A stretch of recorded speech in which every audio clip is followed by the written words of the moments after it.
History holds many secrets, but some mysteries challenge everything we know about the past. One such mystery lies hidden in the heart of the 19th century. The goal of our investigation is to understand what happened in the first half of the 19th century, what its consequences were, and why finding any clear information about it is so difficult. Broadly speaking, what occurred can be called a catastrophe. Whether it was natural or man-made isn't the most important question right now. What matters is that it changed the climate, the landscape, and the very way people lived. From the middle of the century onward, the world was a different place. Fortunately, more and more independent research on this topic has been appearing recently. The term buried cities has become commonplace and no longer needs detailed explanation. Many researchers attempting to date these events converge on a single approximate time, the 1840s. This is likely both true and untrue. The catastrophic impacts weren't a single event. The soil that covered the land fell unevenly. Some areas suffered more, others less, and some, you might say, got lucky. If, of course, you can call it luck to survive and witness the fall of a highly advanced civilization, only to then begin building the world we now live in on its ruins, using harsh and brutal methods. We are primarily interested in the traces this alleged catastrophe left on the territory of the Russian Empire, within its borders at that time. Unfortunately, there's every reason to believe this territory was among the most severely affected. Imagine if tens or even hundreds of trillions of tons of what is now under our feet, sand, clay, and other soil, were thrown into the atmosphere. As these masses gradually fell, carried by the winds, they would have accumulated mainly in the continental interiors. To understand this, let's consider a simple example. Imagine someone drilling a well by hand. On top, there's a layer of yellow clay, say 17 meters thick. Below that, 11 meters of gray clay. Deeper still, down to 44 meters, is bright red clay. And then comes the sand. First fine, then coarse. If you were to lift all this into the air and let it settle, what would fall first? The sand, of course, being the heaviest fraction, would fall in that exact order. And while we can't be certain, modern data suggests that if a satellite were to break apart in Earth's orbit, God forbid, there is more than enough of this material up there. We will discuss the causes and nature of the 19th century catastrophe later. For now, let's accept one simple fact. Speaking, and especially writing about it, was apparently strictly forbidden. And when there are no official sources, one must turn to indirect ones. Such sources can be any texts from that time, like the works of writers. Many might argue that fiction is just the author's imagination. But think about it. If you ask modern science fiction writers to describe life on Mars, most of them will still describe earthly realities. Their characters, even in fictional settings, will eat organic food, go to work, and experience very human emotions. In essence, they would be describing their own lives, not the lives of Martians. Very few would reach the brilliant imagination of Stanislaw Lem, with his sentient ocean on the planet Solaris. If we turn to the literature of the past, we find even more reflections of reality. That is why, when official documents are silent or have been destroyed, the truth should be sought where no one would think to hide it, in the pages of fiction. Like a mirror, literature reflects not just plots, but the very atmosphere of an era, its daily life, its landscapes, and its unspoken tragedies. And in this search for circumstantial evidence, our main and most unexpected witness takes the stage. Nikolai Vasilievich Gogol. He is the ideal candidate precisely because he was never considered a writer of fantasy. On the contrary, Gogol firmly established realism in Russian literature, continuing the work started by Pushkin. We need the most realistic description possible of the period that interests us. the first half of the 19th century. And no one has ever doubted Gogol's truthfulness. Even Emperor Nicholas I, a stern and powerful monarch, not only approved, but personally supported the staging of the scandalous play, The Government Inspector. Without his backing, the censors would never have allowed the play to be produced, let alone published. Historians write that after watching the comedy, Nicholas I laughed heartily and said the now famous words, "What a play! Everyone gets a beating, and I most of all." Afterward, he sent the 27-year-old author a generous gift of money. Moreover, according to biographers, the emperor sent Gogol similar gifts on multiple occasions. This fact is worth remembering. Here we must preemptively answer the arrogant claims of those who say history cannot be studied through fiction. The answer is simple. History must be studied using all available materials. Does anyone seriously believe that Gogol wrote for his own amusement, and that Emperor Nicholas I so highly valued his harmless humor? Our time is rightly called the Information Age, but in the past, information was also expensive and strictly controlled. The circulation of magazines in the 19th century rarely exceeded 1,000 copies. It's very likely that without the financial support of Nicholas I, we wouldn't even know of the writer Gogol today. To those who dismiss fiction as a historical source, one can ask a simple question. Show us another source. If there isn't one, then we must use what we have. It is not our task to judge the artistic merits of Gogol's works. Let's assume that The Government Inspector is indeed a very funny play, and let's agree that everything he wrote is exceptionally truthful. These texts faced no objections from pre-revolutionary or Soviet censors, and today they are part of the school curriculum. We are not here to attack the classics. We are here to extract information from them about the matter that concerns us. The catastrophe of the 19th century and its aftermath. Gogol's magnum opus is, without a doubt, the poem Dead Souls.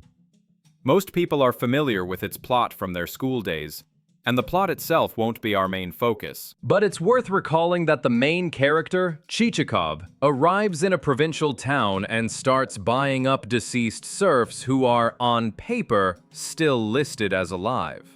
The landowners who owned these serfs hadn't yet gotten around to reporting their deaths. We're not interested in the scam itself, but in the worlds that made it possible. Gogol's most famous work is seen as a biting satire on officials and landowners.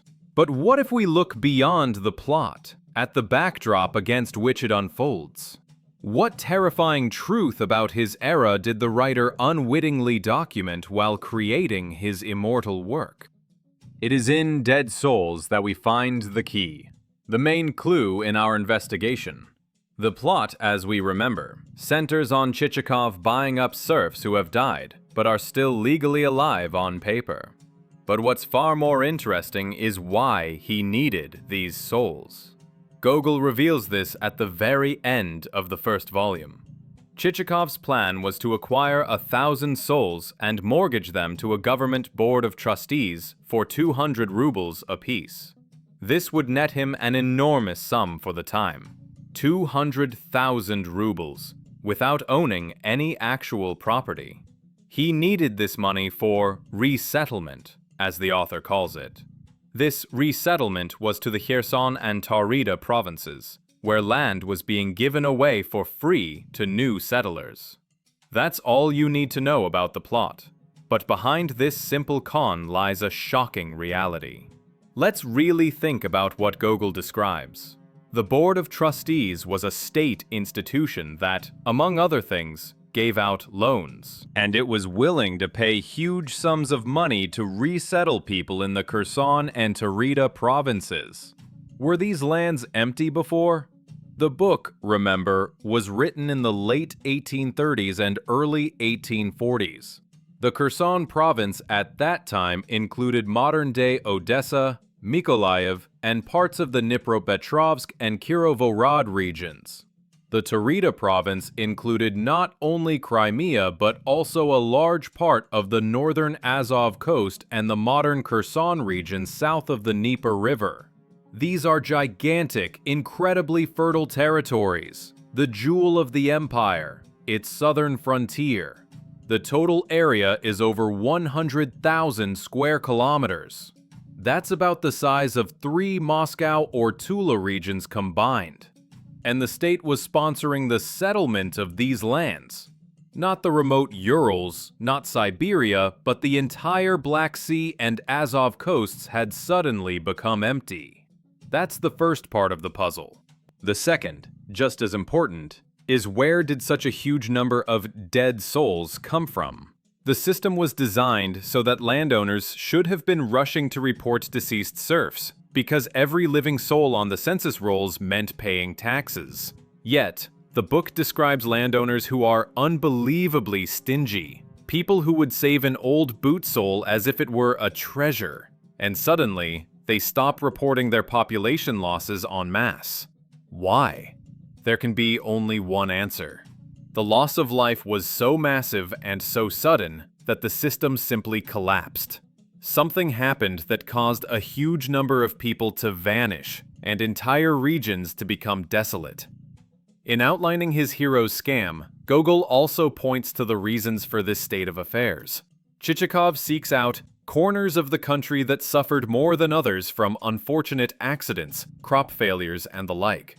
This implies that all regions suffered, but some suffered especially. Is there any other way to interpret these words? A demographic abyss had opened up, and the government was desperately trying to fill it by encouraging resettlement. Of course, historians have an official explanation: the cholera epidemic of 1830 through 1831. It is said that this was the cause of such a sharp population decline.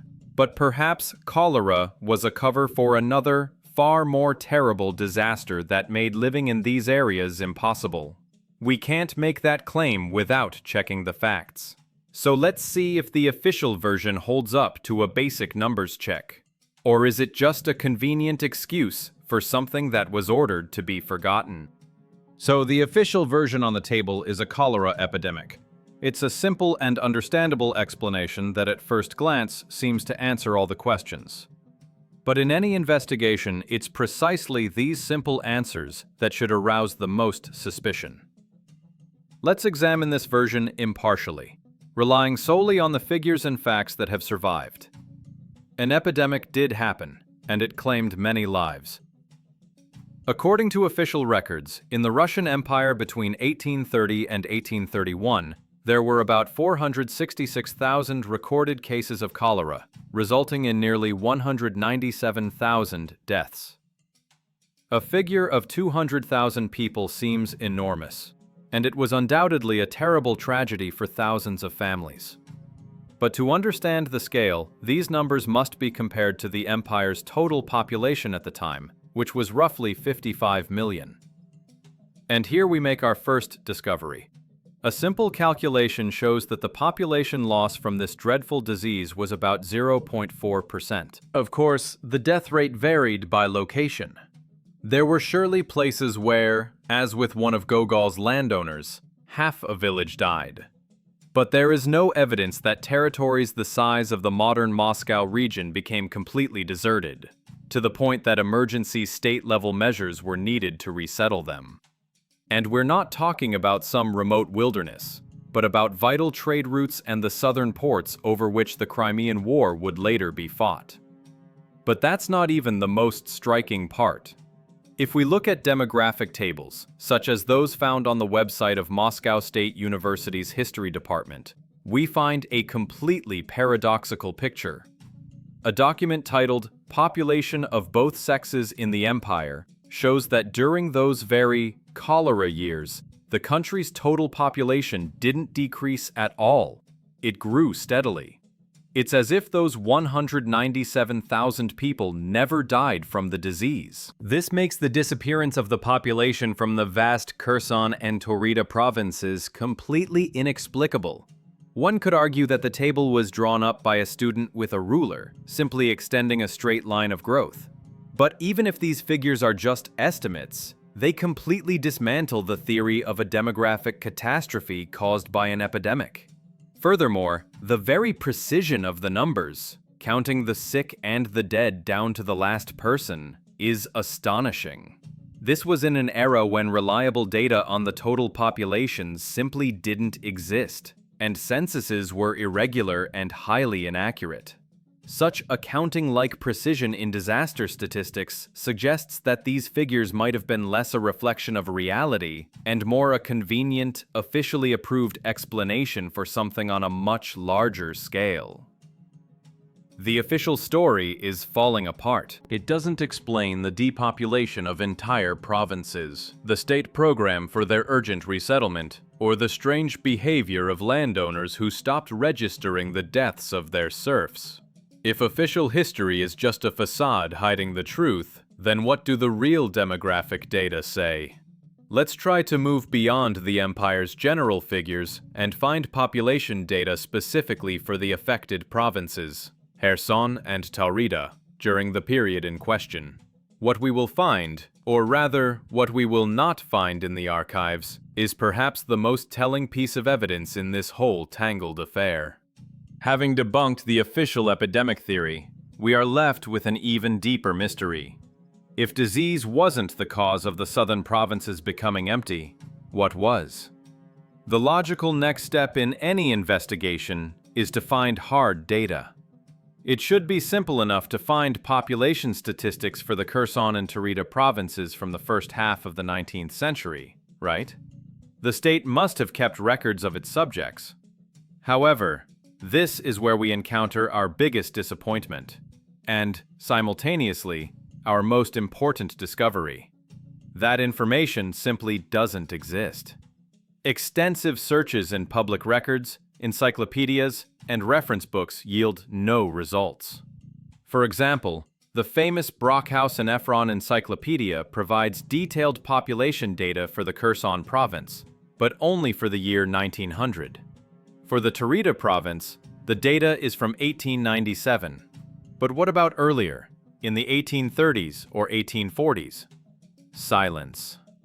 Even the information compiled by modern online encyclopedias clarifies nothing. We see that the populations of individual cities like Kherson, Odessa, and Sevastopol grew, but that's a drop in the ocean. What was happening in the vast rural areas that made up the bulk of these provinces is unknown. It feels as though someone carefully snipped several decades of demographic statistics for entire regions out of the historical record. And against this backdrop of an information vacuum, we stumble upon an astonishing fact. While data on people is missing, records of livestock numbers have been perfectly preserved. In fact, they are presented in detailed year-by-year tables. For the Taurida province, the number of horses is known starting from 1848. The number of sheep is known all the way back to 1823. People were not afforded such meticulous record-keeping. For the Kherson province, there's at least some data on livestock from 1808 onward. But again, for people, nothing specific. These livestock statistics are not just a historical curiosity. They are a crucial piece of evidence.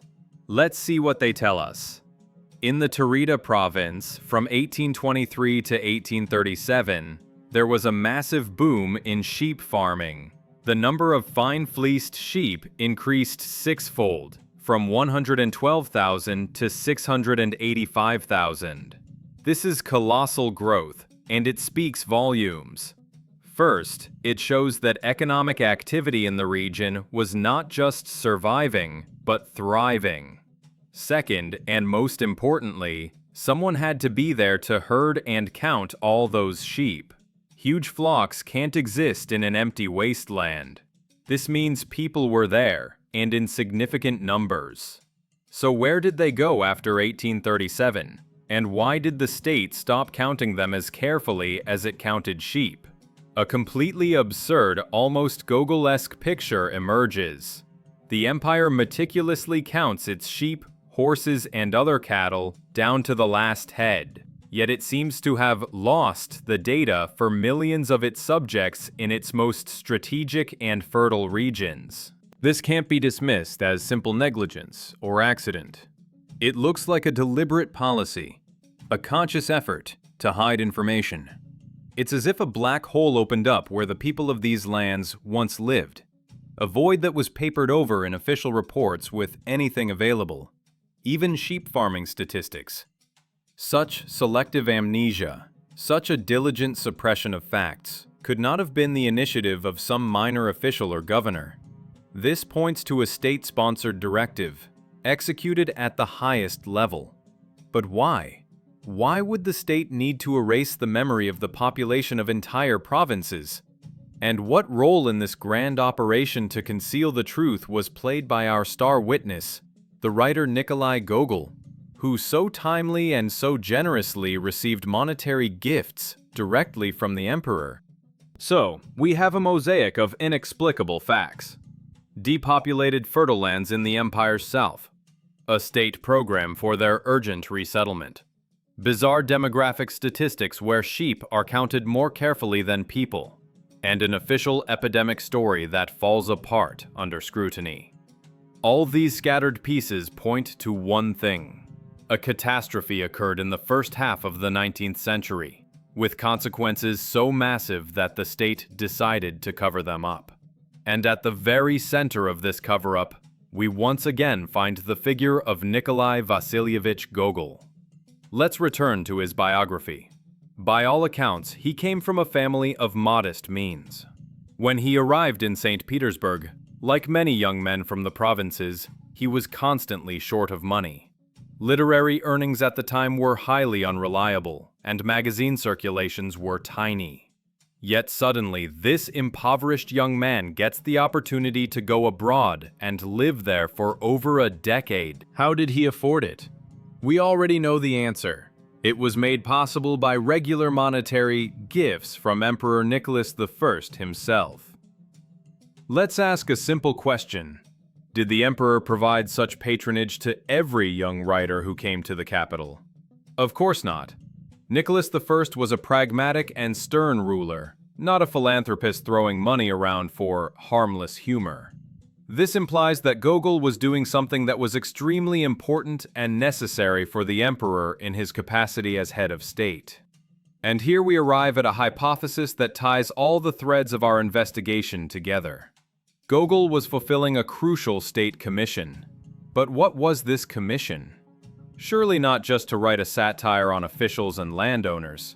That would be too simple, too pointless. The real task was far more complex and subtle. His mission was not to expose society's flaws, but to document a new, terrifying reality. And to do so from an angle that made it seem not frightening at all. He had to describe the world after the catastrophe, but in such a way that no one would ask the most important question. What actually happened?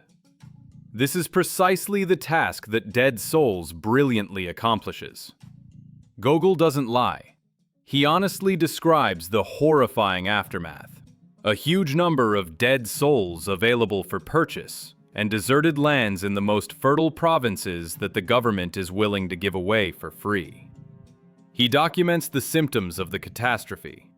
But the genius of this information operation was in shifting the focus. Instead of being horrified by the causes of this situation, the reader laughs at Chichikov's scam and the grotesque landowners. Tragedy was turned into farce. The horror of a demographic abyss was replaced by the comedy of a con. Gogol created a literary anesthetic. He allowed society to see the new reality without comprehending its cause. He described a world where people had vanished and the land lay empty. But he did it in a way that made everyone discuss the protagonist's scheme rather than the reasons for the disappearance. It was a brilliant operation to reprogram the consciousness of the educated class. He helped them accept a new reality without asking inconvenient questions, thereby contributing to the historical amnesia we still see today. If this hypothesis is correct, Gogol appears not as a critic of the regime, but as its subtle and effective tool. He was the executor of a brilliantly conceived plan. But any executor, no matter how talented, merely carries out the will of their patron. If the writer was an instrument in this grand operation of memory management, then who was its chief architect? Who was in charge of Project Oblivion and directed the process of erasing the memory of the 19th century catastrophe from the consciousness of an entire nation? All the threads of our investigation lead to a single point, to a single office, and to a single man who held the absolute power to execute a project of this magnitude. The architect of the Great Oblivion, the man who headed the operation to erase the memory of the 19th century catastrophe, could only have been Emperor Nicholas I himself. It was he, and no one else, who possessed the will, the resources, and the authority to rewrite history in real time. Let's look at his reign through the lens of this hypothesis. The era of Nicholas I is remembered as a time of harsh censorship, total control, and bureaucratic order. But what if this order was not an end in itself, but a necessary measure? What if it was a desperate attempt to prevent the empire from collapsing after an unimaginable shock? The decision to forget the catastrophe, if it was made, could only have come from the very top. It was a strategic decision aimed at preventing panic, chaos, and the disintegration of the state. It was the emperor who personally oversaw censorship. His infamous Third Department of His Imperial Majesty's own chancellery infiltrated every sphere of life. But this control wasn't just suppressive, it was formative. It didn't just ban the undesirable, it promoted the necessary. The fact that Gogol's works, which were caustic and seemingly subversive, not only passed through the censors but did so on the emperor's personal orders, ceases to be a historical paradox. It becomes key evidence. Nicholas I didn't just allow Gogol to write, he guided him. He financed the writer to carry out a delicate task. Consider another aspect of his reign. It was an era of grandiose construction and the imposition of order. But what if this order was being built not on a clean slate, but on ruins? What if all of it, the construction of new cities, the laying of roads, the creation of a rigid chain of command, was nothing less than building a new world on top of an old one that had been ordered, forgotten? In this view, Nicholas I is not just a conservative or the gendarme of Europe, but a titanic crisis manager who led a project to restore civilization across a vast territory while simultaneously erasing the memory of what came before. And Gogol was an indispensable part of this system. He was not a dissenter the regime accidentally overlooked. He was its most crucial tool in a highly sophisticated information operation. It's no coincidence that Nicholas I's great-grandson, Nicholas II, erected a monument to Gogol in Moscow in 1909. He wasn't paying tribute to a rebel, but to the man who helped his great-grandfather save and reformat the empire. Gogol accomplished his task brilliantly. He documented the new reality but made it palatable, stripping it of its horror and turning it into satire. His famous phrase about laughter visible to the world through tears invisible to the world takes on a completely different literal meaning. These were tears for a lost world that was ordered to be forgotten. Thus, the entire picture comes together.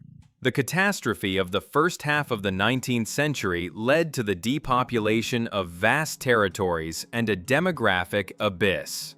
To avoid collapse, Emperor Nicholas I initiated a project of total control and reality reformatting. Part of this project was the creation of a new historical memory, one where the catastrophe had no place. And the primary instrument in this process was the writer Nikolai Gogol, whose genius was channeled to use laughter to cover a gaping wound in the body of history. What we consider to be history today may very well be just a grand, masterfully written novel, commissioned by an emperor to hide a truth too terrible to remember.